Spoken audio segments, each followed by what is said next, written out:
Now what if you have a situation where you want more anterior intrusion than you got from the buildups and the shape memory action of nickel titanium? What other options do we have for anterior intrusion? We can use the Intrusion Piggyback. Just like we did a piggyback for extrusion on open bites, you can do a piggyback for intrusion when you want to open up a deep bite a little bit more or decrease a gingival display.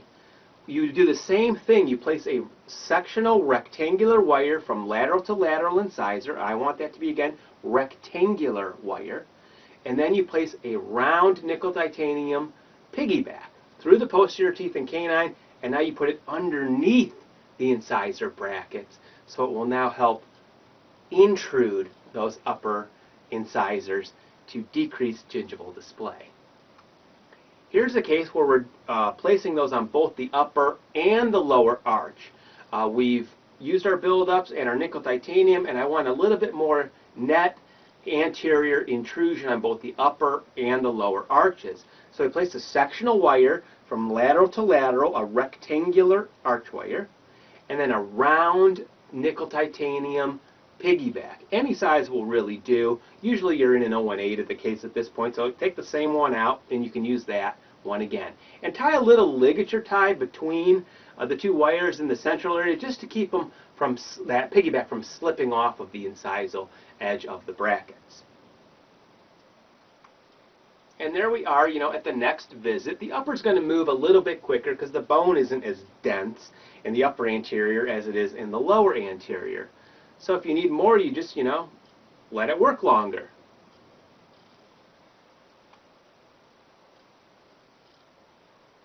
Just let it work. Now we're starting to get some nice anterior intrusion on both the upper and the lower arch. And here in this slide, you can see the difference we've gotten, in just a couple of visits. So some more net anterior intrusion of both the upper and the lower incisors.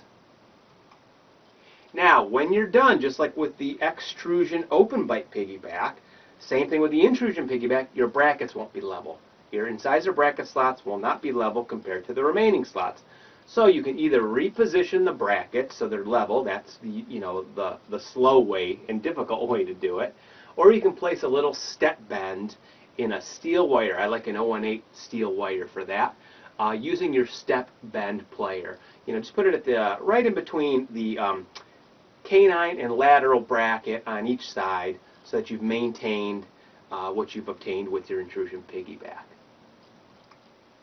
So here it is when it's completed. We've got an additional incisor intrusion in this case, reduced the gingival display in both arches to give just a more polished final result in this particular case. Now here's a really kind of a neat case. The patient's wearing upper lingual braces, and you can see there's a lot of chipping and wear on the case. And what has happened is his lower incisors have really super erupted into where the chipping and wear is.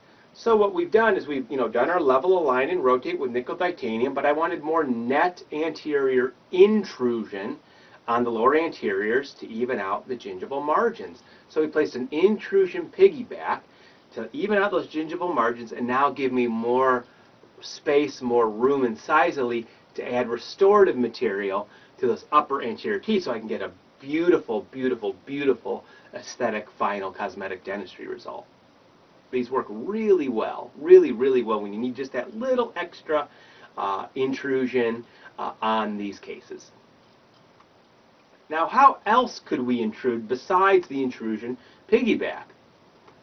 We could place an accentuated curve using our hollow chop plier, just to place that nice, gentle sweep curve into the arch wire. Okay, the plier with the light feathering motion will give it a nice, gentle curve.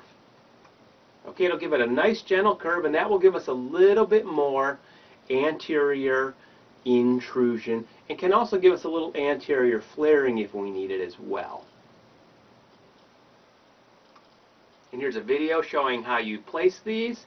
Take your hollow chop plier, start right back at about the first bicuspid area, And just a light feathering motion on your steel arch wire with that hollow chop plier will place a very nice, gentle, sweeping bend, an accentuated curve on the upper, reverse curve on the lower. And then you're going to repeat that on the opposite side. A nice, gentle feathering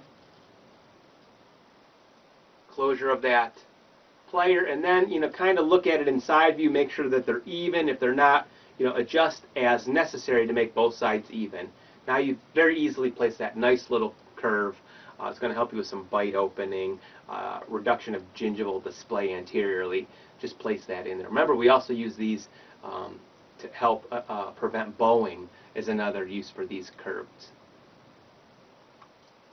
How else could we intrude? You could also use orthodontic microimplants or TADs.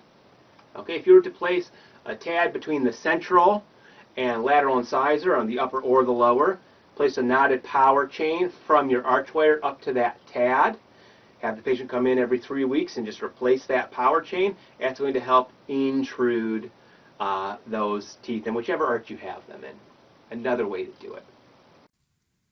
To make sure you don't miss any of our Powerprox pointers, please subscribe at 6monthbraces.com/orthotips.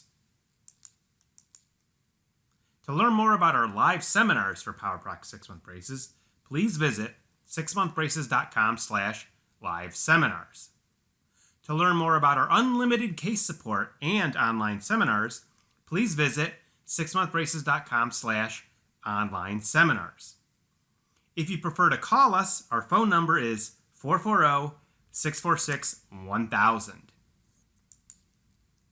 To learn more about our laboratory services for Powerprox 6-month braces, which include digital bracket placement, 3D printed indirect bracket bonding trays, digital case setups and treatment simulation images so you and your patients can both see the case results before you even start, IPR guides so you know the exact amount and location of any IPR that you may need, and a lot more, please visit 6monthbraces.com/PowerproxLab.